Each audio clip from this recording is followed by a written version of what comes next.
नमस्कार।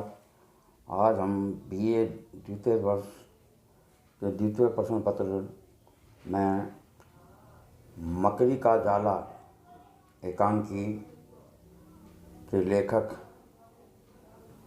जगदीश चंद्र माथुर के परिचय पर चर्चा करेंगे। जगदीश चंद्र माथुर का जन्म 16 जुलाई 1917 ईस्वी खुर्जा बुलंदशहर जिला उत्तर प्रदेश में हुआ। प्रारंभिक शिक्षा खुर्जा में हुई। उच्च शिक्षा यूइंग क्रिश्चियन कॉलेज इलाहाबाद और प्रयाग विश्वविद्यालय में हुई। प्रयाग विश्वविद्यालय का शैक्षणिक वातावरण और प्रयाग के साहित्यिक संस्कार रचनाकार के व्यक्तित्व निर्माण में महत्वपूर्ण भूमिका है।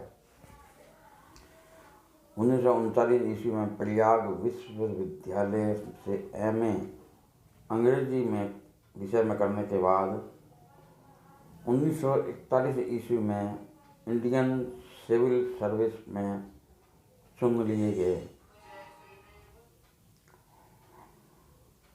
अध्ययन काल से ही उनका लेखन प्रारंभ होता है।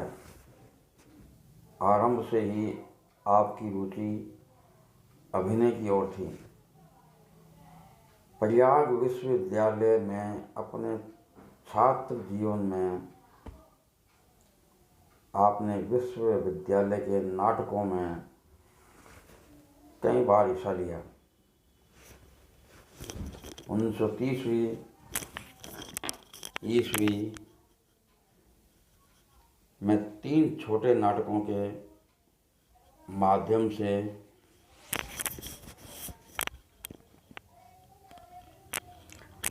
वे अपनी सृजनशीलता की धारा के प्रति उन्मुख हुए।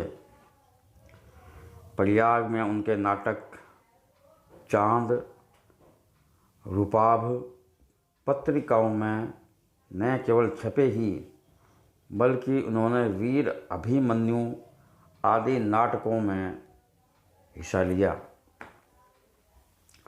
भोर का तारा में संग्रहित सारी रचनाएं प्रयाग में ही लिखी गई। यह नाम प्रतीक रूप में शिल्प और संवेदना दोनों दृष्टियों से माथुर के रचनात्मक व्यक्तित्व के भोर का तारा ही है। इसके बाद की रचनाओं में समकालीनता और परंपरा के प्रति गहराई क्रमशः बढ़ती गई।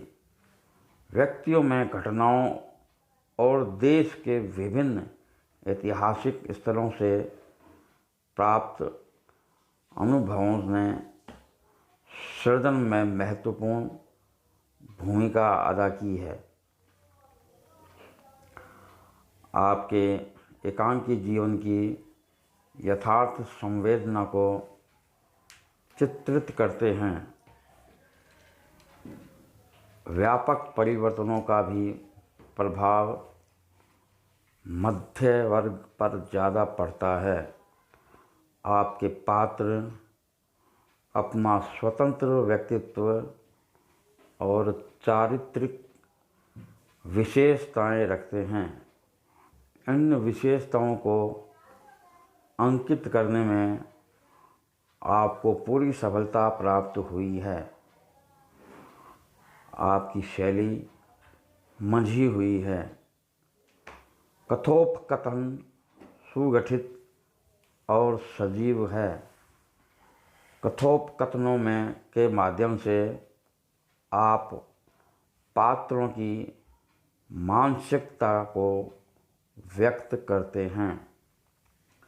कथोपकथन वातावरण के अनुकूल होते हैं भोर का तारा, ओ मेरे सपने आपके प्रसिद्ध एकांकी है। आपने नाटक भी लिखे हैं जिसमें प्रमुख है भोर का तारा, जो 1946 ईस्वी में प्रकाशित हुआ। कोणार्क 1951 ईस्वी। ओ मेरे सपने 1950। शारदिया 1959। 10 तस्वीरें 1962 और परंपराशील नाट्य 1968 में इनके प्रकाशित हुए हैं।